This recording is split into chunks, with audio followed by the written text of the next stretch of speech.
Hey guys, welcome back to another Axel 72 video, and it's a pleasure to be joined by William Howe today. William, I actually went back and watched the interview that we did last time, and it was actually exactly a year today. So, it was just before your pro debut, and now it's a pleasure to be speaking to you after three fights now, three wins, and overall, how's things been? How are we feeling, mate? Yeah, it's been a bit of a up and down journey since the debut, but it's yeah, I'm feeling great. I'm just enjoying. I mean, life's treating me well at the moment, so I've got no complaints. And the boxing is just the boxing, so I'm still loving it, enjoying it, and hopefully very big nights to come. hmm Indeed, and I mean, you have already featured on some quite big nights, and I suppose, do you feel like you have now settled into the professional game? Uh, no, I wouldn't. I'd be lying to say that. I'd be lying. I still think I've got a lot of learning to do. A lot more. Just to be honest with you, just more of the politics side of it. I would say. I've got the learning to do and how fights happen, and you're not guaranteed a fight till you're in that ring and the bell goes. Which really I should have took over from my amateur experience. Mhm. But I think, and it's a lot more dealing with people, a lot more politics with it. But like I say, I've got a good team around me. People that keep me on the straight and narrow. People that help me with it in any way possible. So I can't really complain. But no, I would definitely say I've still got a lot more learning to do, and I Mhm. still think that there's from the boxing side, like I said, to the other side of it. Mm, totally, definitely. And I suppose sometimes you hear fans be frustrated about fights not happening and things like that, but there is that politics involved. And as a fighter yourself, do you now kind of understand that it's, not as always as easy as perhaps it may look? No, definitely. It's not. Obviously, I think a lot of people just see the big nights, the big fights, They don't see the up and coming, Mhm. the ticket sales, just the the harder side of it, really. All the all the little niggles and all the things you've got to deal with, and obviously still trying to make a living, and still training, working, all that side of it. Obviously, it's not like football where you get a contract and they're paying you a wage each week. You literally you're literally still having to make a living and train. But like I said, I love doing it, and I believe that my big nights will come. So I've got no qualms with saying that. Mhm. That's brilliant. I suppose, would you say that even though perhaps you have had to deal with little bits of frustrations, that passion for boxing still remains?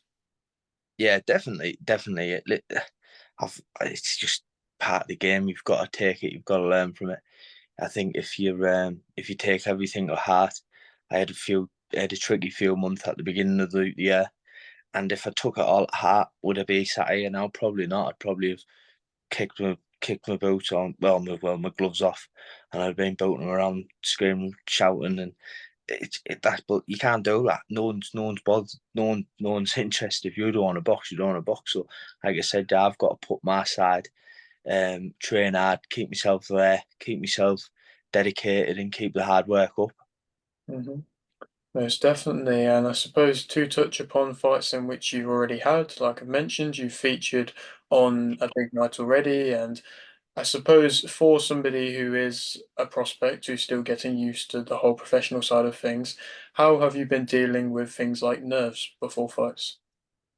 Uh, I don't really get nervous. I don't really get nervous. I mean, I get butterflies, get the things, I get little things of it, but I get ready to go to war. Really, get ready to go to war. It's not a thing of start sweating. I want. I'm going in there to win. I'm going in there to get in there and get out quickest way possible. I'm not going in trying to box. I'm not going in trying to outpoint look good. I'm going in there for war, and that's what it's about. It's like I said, with boxing, it's a life and death situation if you look at it, and it's pugilism, isn't it? Really, it's an old fashioned being pugilist. So for me personally, I get the butterflies, I get the thing when I start warming up, I get the adrenaline, everything starts pumping, and once I'm in there, to be honest, I've had 40 amateur fights, I've had 3 professional fights. I can't remember getting in the ring once. Mm, Genuinely, everyone says, "What's it like?" I can't even describe the feeling because I genuinely can't remember. But I know before warming up, I start feeling this. I start sweating just before I even start getting the gloves on and start punching. mm.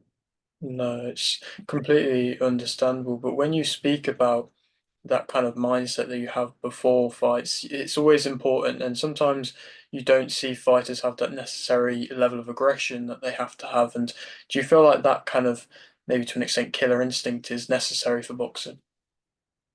Uh, No, everyone to their own. 100, I'd say definitely. I'd say some people go in there. I mean, I've boxed with loads of people, great boxers, and some people just go in there to look great, don't they? They'll go in there to Mhm, box people. And I think if you look at Lomachenko and Alexander Usyk, they're prime examples. I don't think they're really going in for the stoppage. mhm, They're just going in there to look good. They're going for the points, don't they? And eventually the stoppage comes with the way of the box. But I don't think they have an all-out aggressive style. It's like a game of chess to them. I just think it's how you box. Um, my mentality is my mentality that I'm going in there. I'm going to fight with a man, mm, and I'm going in to win. All cause necessary. mhm. No, it's a very smart mindset, and I suppose in general, from having the backing that you've had so far and the support you've had so far, has that come perhaps with an element of added pressure? And do you feel like that's just been something you've been able to deal with very well so far? Like I said, I was a 7-time national champion in the amateurs. I was 2-time European bronze medalist. I boxed loads of great lads. Boxed Lesky Drobunov twice. Mm, Who was a European champion, Olympic champion, was a world youth champion. He was a brilliant boxer, boxed him twice, had two great fights. And first fight probably got beat, second fight was a lot closer. Um, I thought I'd done enough. There wasn't a lot in it. Wasn't a lot of punching, it was a lot physical. And like I said, I've always had the pressure there. That I feel like that's the level I'm at. I've always been at a level where the pressure's always there, always to win. I'm not someone who's just showing up and happy to be there. I'm someone there coming to win, and that for me is my pressure.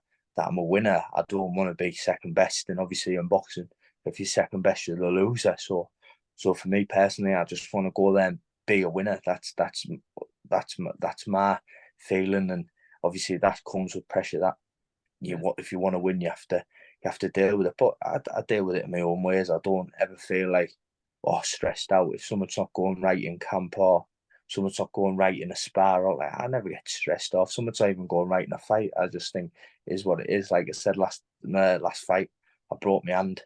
Um, I think about 6 weeks before the mhm, fight, and obviously I'd had two knockback fights before that.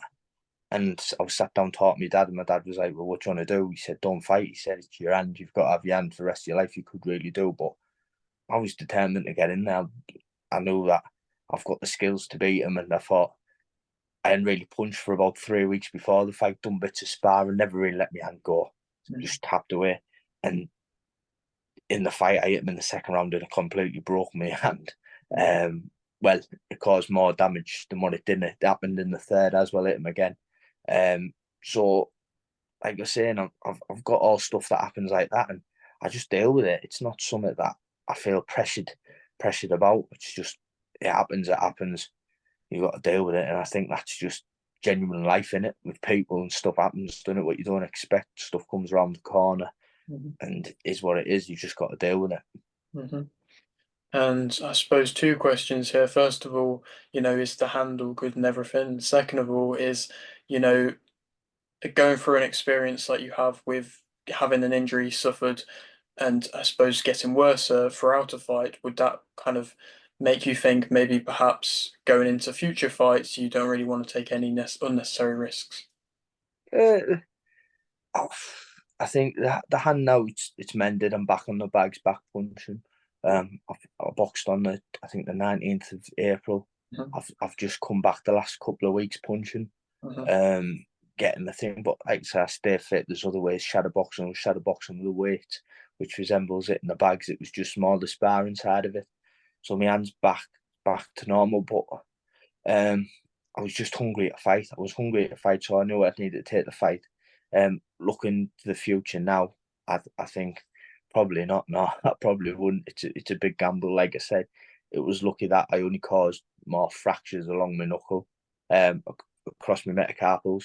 Um, if I hadn't if it broke completely, I could have broke the other bones or the other side of the other fingers, the other metacarpals.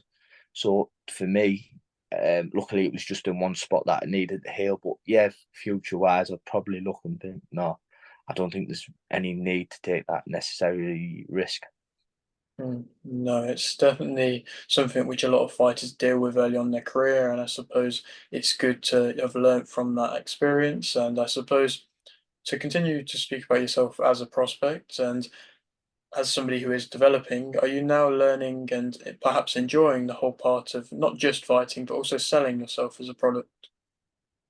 Yeah, yeah. I think, like I said, you've just got to be who you are. You kind of hide behind a mask because obviously eventually the mask falls off. And like I said, I think you've just got to be who you are. And you've just got to enjoy it. People will take your tear. Some people won't. Some people say that you're false. Some people say you're real. It's just part of it. So for me personally, I just think just enjoy it. Enjoy it, and where you get is where you get. And if you're at the top of it, you're at the top of it. If you're at the bottom end, you're at the bottom end. But it's just part of the journey. And I think, yeah, definitely. I think you make fans along the way. You'll meet people, you lose people, you'll gain 100,000, you lose 100,000. I just think it's just one of them things, and I'm just enjoying it. I love it. I think obviously, like you said, it's your self business in it. It's like a personal business that you do when you're running. You're trying to promote yourself. As a product and trying to sell yourself to people. Obviously, you need people behind you. If you don't have the fans behind you in modern world boxing now, you you've got nowhere. You've got no chance really. Mhm. No, I completely agree. It's a different world, I suppose, boxing nowadays that we're living in. And I suppose for yourself currently, what would you say is that of your main motivation for the sport? Yeah, obviously, I think my little girl now is the main motivation to give her the best. Mm, And I think most fathers would say that is obviously the family. So I think obviously now I think it's my family, getting my family to where they need to be, and I think obviously listen, I still think I've got a couple of years to go, but I think once it starts coming, um, once they have they get over these next few years of experience, the fights will come. But obviously, I don't think my main motivation is money or anything like that. I just is to look after my family and give my family the best. And but obviously, for me as a boxer, my main motivation is to fight the best. I just want to be in there with the best, win, lose, or draw, whatever. I just want to have a career where I've come out and I think I've had a good go, I've had a crack, and people say, you know what, he was a great fighter. mm, He fought everyone. If you get beat, you got beat. If I win some, I win some. I just want to be named because I look at the heavyweight game now. I mean, Joshua Wilder should have fought. Should have mm, fought. It's over and gone. So for me, I think just fight. mm. Just fight. I don't know what you got to lose. You're a rich man anyway. Regardless, 30 million, 40 million, 50 million. If someone says to you, "Oh, you guaranteed 30," and then you say, "No, but I want 40," how much money do you want? Yeah. All it is about boxing. And if you're a boxer, you're a boxer. And if you want to be the best, it shouldn't be about that. And for me, as a boxer, that's what it's about. It's about just fighting the best and proving to people that you belong where you're at. Mm. No, it's really nice to hear that. And I suppose, does it annoy you when you can see fighters not taking necessary risks, not even just sometimes at the very top level, also with prospects when they get in, maybe tip tapped around by their promoters and not being thrown into fights which would make sense for their career? Obviously, I think, I mean, understand with the big fighters that I think there's a lot of politics with it, going with it. I think it doesn't just happen. Two fellas meet in a room and sign a contract. That's it. Obviously, you got all the broadcasting side of it. You've got all the rest of it. Yeah, but I think a lot of prospects now coming up. Listen, you've got to build a record. I totally agree. You've got to build a record, but I think you get to a stage after 8 or 9 fights, and you've got to have a big fight. You've got to have a step up fight. You've got to fight someone with meaning. And if for me personally, I always think it should go back to how it used to be 70 years ago. where all the top 10 had to fight each other. There was number one, two, three, four, five, six, and they had to fight each other because the way it's going, they're just number 20 will fight number 11. Mm. The number 11 might lose. He's up to 11, but then he might lose his next. Then there's no real getting anywhere. It should just really be one mandatory. I Mm. mean, for one belt, really. But I think obviously you're never going to get the one belt now. But there should just be one main mandatory fighter. I think even the prospects coming through. Um, I think you've got to look at it and you've got to fight someone eventually of some caliber. Mm. Definitely. And I suppose speaking about mandatory bodies, do you find it perhaps a little bit, I suppose, stupid to an extent to hear what's going on with Usyk at the moment and perhaps him getting stripped of that IBF title? Yeah, listen, Usyk's world champion. He's got more. He's got most of the belts, and everyone knows Usyk's number one. So it doesn't matter if Daniel Dubois and Anthony Joshua fight for that and win it. Usyk's the real world champion, isn't he? Because he's beat Dubois, he's beat Joshua, and obviously he's beat Tyson now. So for me, it doesn't matter. It doesn't really matter because you're not world champion. You're world champion in the IBF, and you're world champion because you've got the belt. But are you really the world champion? Mhm. You're a world champion, but you're not the world champion, eh? And that's the way I look at it. And I mean, listen, it's a great honor. If I got that stage myself, I'd be proud. And you won the world champion, you say you're world champion. Joshua will say he's 3-time world champion. Debar will say he's a world being first time. Well, say he's been world champion. So regardless, it doesn't matter. But I think for the rematch with Tyson and Usyk, I think you've got to keep the belts together. Mm. No, no, I completely agree. And to go back upon your career, just a few more from me. I appreciate your time and just for fighting style wise, for anybody who perhaps hasn't watched you fight, what would you say are them intriguing factors of your style? I couldn't fight. I could genuinely couldn't fight. I'm like your doubt CHISORA. That's my best thing. I come if I catch you, if I land, I'm gonna hurt you, you're gonna go. I can take a shot and I can ride a shot, I can slip, I can move, I can come in, I can put my shots together. And I definitely think that my style is definitely more like Doubt CHISORA than anyone else's style looking at. But I mean, I think I've got a longer reach than Doubt CHISORA and that, and I'm working on the style. I'm working on trying to. I've been watching a bit more of a GKBL. Okay. I love that style. I think that style suits me down to the ground. Mhm. He's constantly in the pocket and he gets it. He gets hit a lot, but he rides the shot and he rides the shot so he can get in that distance and shoot. And that's why he's getting all these stoppages at the moment. And his body works brilliant. And I think my body works great. So I think that for me, someone to watch is a GKBL to improve my style. But at this moment in time, I would say my style is definitely imitating more of Doubt CHISORA. Mhm.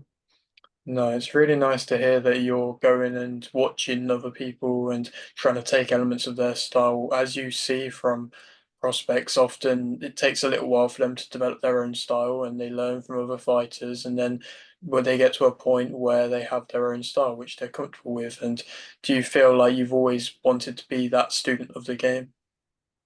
Uh, no, I wouldn't actually say that. I would say I would more take. I more just enjoy watching. I used to love George Foreman as my favorite fighter, Yeah, great. and I'm never going to be George Foreman. I've never got the size or just completely different composure and anything.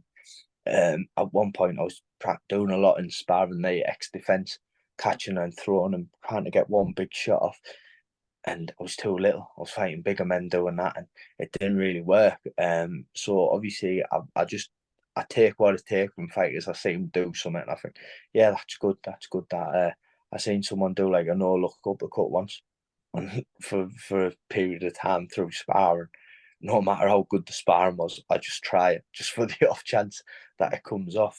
Normally with a better caliber of sparring, it would come off, funny enough, because I think they would take their eye off that ball, that split second, and think, all right, perfect time to try this, boom, and get it off. But uh, for me, I just think I watch who I think's now watch who's got the closest style to me and think, what can I take from that? What can I learn from? Obviously, I think I've probably got a better jab than Cabiel. Mhm, So I think I've got to use that a bit more mhm, in my fight, get my jab going, keeping the distance, and when I need to step in and step it up and step the weight rate, switch into that KBL, keep the distance, ride the shots, and let my hands go. So I've got stuff to work on. I've got two great coaches with Jim and Adrian at Billingham. So I know personally, I know that I've just got to work on what I need to work on, and they keep me right. They've told me what I need to work on, and obviously, funny enough, Adrian messaged me when he fought Frank Sanchez and said, "Listen, this is how you should definitely be fighting." When he beat him, he said, "I think the style, everything," he said, it just suits you down to the ground. So, I mean, I've been watching Cabiel for a long time since he beat Chisora, to be honest. But I think now people are only realising how good he actually is. So, but like I said, I watch what I take from. Sometimes I watch little fighters do something. I think, oh yeah, I like that, and it doesn't come off. Or I'm too big, or I'm not, I just can't do it. My style doesn't suit it. But I just take what I think. Oh yeah, that's good, and I'll use it. If it doesn't work, it doesn't work. If it does, it does. mm. No, yet again, another really intriguing and good mindset to have. And I suppose just two more from me. And in general, you spoke about the future to a little extent, but where would you like to see yourself in a year's time? Uh, with boxing, I don't know. With boxing, I genuinely, I wouldn't know. The way boxing works at the moment, I could say world champion. But I think as it is, I just want to enjoy these next few fights, and then start stepping it up. Like I said, you can only have so many fights, and then start mixing it with other prospects, and or or personally trying to climb that ladder towards an English, try and go for a northern area or something. So hopefully go down down that route. I'd like I said, I don't want to just jump and say, oh, go abroad and fight. And so say someone says, oh, go and fight for some money in America or Saudi or wherever. I don't really want to do that. I want to try and do the best route possible. And I think hopefully next year, try and at the beginning of the year, hopefully, I think northern area title. Okay. No, that's a perfect plan. And so then one final question from me. Basically, just open up the floor. Is there anything you want to shout out, promote, anything like that? I just want to say thank you to everyone who's supporting at the moment, ticket buyers, all my sponsors, everyone, obviously my family, my mum, my dad, my partner and my baby, everyone just massive shout out. So to everyone that's part of the journey at the moment, it's gonna be a ride, but the people that I've got with me at the moment, I think they're all bought tickets and all waiting for it. So I'm uh, I'm looking forward to it. Hmm. That's brilliant. I'm looking forward to seeing you progress as well, mate. And it's been an absolute pleasure. Hopefully, we can catch up again sometime soon. And I wish you the best of luck with your upcoming ventures. Cheers, thank you very much, pal.